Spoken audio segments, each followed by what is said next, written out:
Hello,สบายดี today มื้อนี้วันค้านเนาะ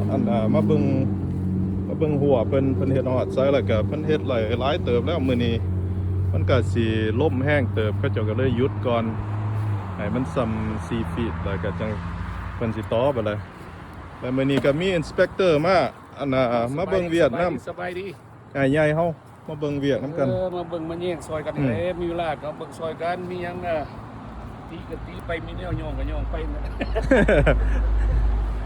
มากวดกาเบิ่งหน่อยหนึงว่าเพิ่นเฮ็ดฮอดซะแล้วก็ โอ้ดีงามหลายงามเติบนี่พวกนี้เขาเจ้าก็เฮ็ดได้ดีอยู่เกี่ยวกับหัวนี่นะเขาดี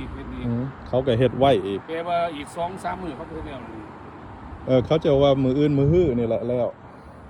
อาจสิแล้ว ไว้เติบเฮ็ดได้ก็ว่ามืออื่นมือฮื้ออันเขาเจ้าย่านมันมีลม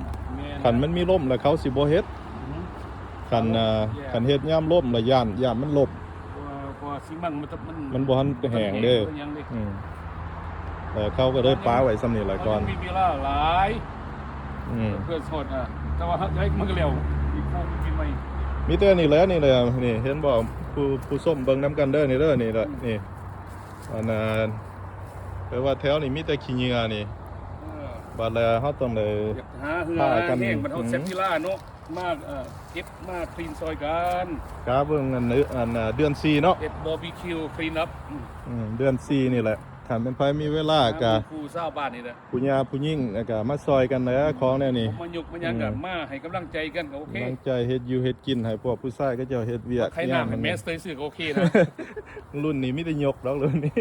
มีแต่ยกรถทันเก็บทีมก็ยังให้มันคลีนบุญปีใหม่ให้มันสะอาดตามันงามไว้นึงวัดบ้าล่ามเฮาไปมากก็ย่องโอ้วัดบ้านคอยสีงามสะอาดดีเราก็มีกำลังใจต่อไปแต่นี่แล้วเห็นบอกเพิ่นเฮ็ด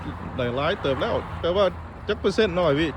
กว่า 80% เนาะว่าบ่ไฟทุนไหนดิเพราะว่า80 90นี่แหละเลี้ยงthe foundation เนี่ยเนาะมันโพสมันอีกเงินเล็กนี่เด้เขาไปซื้ออันนี่ตัวโพสบล็อกมันนี่ตื่มครับมันบ่พอแม่นบ่เขาไปเอามาตื่มอีก100ป้ายดอนมันบ่พอเขาจะเลยไปเอามาตื่มอีกเล็กหลายเด้อเขาจะใส่นะมีแต่เล็กหนาๆนั่นอย่าใส่มันเห็นแน่นต่ำกับบ่ลงนะบ่ต่ำหรือบ่ต่ำหามมาต่ำของได้นี่มันเฮ็ดมันแพงอยู่แล้วหามมาต่ำเด้อพี่น้องเด้อเบิ่งแย่งซอยกันวัดเฮาน่ะขอบใจน้ำพี่น้องทุกคนที่บริจาคซอยแม่นแหละแต่ผู้ใดยังกินจากบริจาคยังบ่ทราบบ่สายเขายังมีเซ็กซ์อยู่แม่นแน่นอนยังเหลืออีกประมาณ 6-7 บล็อกนี่แหละเหลือ 6-7 แผ่นนึงกัน800เอามาอธิบายด้วยนี่นี่เด้อสมมุติว่านี่มันเป็นแผ่นนึงนี่มัน800นี่แผ่นนึงนี่ถ้ามีจะเอาครึ่งนึงเฮาแบ่งครึ่งเป็น400เนาะแผ่นนึงแปลว่าได้2ครอบครัวได้แม่นแต่เฮาสิเอาเขียนชื่อใส่ไปได้ชื่อบริจาคกับครอบครัวเพิ่นใส่ทั้งในสิเอ็นเกรฟให้ใส่ทั้งในแม่นเดี๋ยวตะเพิ่นจะใส่มาว่าแล้วก็เขียนสลิปแล้วเนาะให้มาแล้วคุณปีใหม่แม่นปีใหม่จะผู้ที่ว่าบริจาคจะมันย่างรอเพิ่นเซ็นซื้อจะหรอกแล้วแบบวิธีเฮาสิเฮ็ดได้สิเฮ็ดให้มันแฟร์กันแปลว่าเฮาสิให้ครูบาอาจารย์เป็นจกสลากแม่นบ่เอาแม่นแหละเฮาสิเอาจกสลากวิธีจกสลากเอาบ่แม่น first come first serve มันบ่แฟร์แนวนั้นแม่นบ่เอาแบบรูปแฟร์โลดมันไผลักกี้ก็ได้อยู่แปะประตูแม่นบ่เอาเรื่องนั้นดีล่ะแม่นไผบ่ลักกี้ก็พุ่นแลก็ได้อยู่แปะหัวพุ่นก็บ่เป็นหยังเฮาก็ได้อยู่เที่ยวทางหลังพุ่นน่ะบ่ทั้งหลังบ่มีอันนี้มีแต่ทั้งหน้ามันบ่ทันมีทั้งหลังคืออันนี้มีแต่ทั้งหน้าเด้อไปอยู่เจซั่นน่ะอยู่เจก็โอเคแปลว่าแต่สนมาหาพี่มันก็ต้อง1หาอันนั้น whatever จักปลอดนะเขาบอก first some first serve เสิร์ฟที่ว่าผู้ใดว่าโชคดีก็มาบริจาคกับที่นี่ก็อาจจะได้อยู่ทั้งหน้าก็มีแล้วแต่แม่นอันนี้เฮาจะจกสลากเอา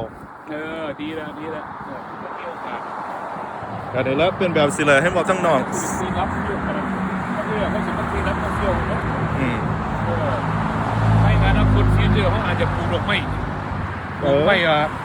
หลอกดาวเฮืองอ้อม นี่ใส่หัวเก่านี่ก็เสียหน้าที่ไปหน่อยหนึงแล้วนี่เบิ่งแม่นี่พี่น้องเอ้ย โอ้ นี่เห็นบ่เสียไปเกือบ2ฟีตพุ่นได้นี่2ฟีตไปพุ่นน่ะ 2 ฟีตพุ่นน่ะ นี่ค่าเขาเจ้าให้ดึงเขาไปอีกตะกี้มันแม่น27เนาะว่าเพิ่นมาสั่งว่า28บัดนี้28ก็เลยว่าโอเค28ก็28เอาเขาไปตื้มยามันบัดเบิ่งตี้บัดหัวซุมนี่เพิ่นติลื่นกันไว้ลายหนึงจักแม่นผู้ใดออกก็กฎระเบียบก็ดีก็บ่เข้าใจ ไปตามซิตี้ฟู้ด ซิลิโคนเขาบอกเฮาแนวนี้เด้เขา approve แนวนี้เขาก็ต้องไปแบบนี้ ในอนาคต the future ก็พวกซีดีเขา เป็นแบบสิแล้ว ตอนนี้เขาก็เอง ไปยางลงไปทางดุมผลนิดนึง น้ำ ตอนนี้แหละ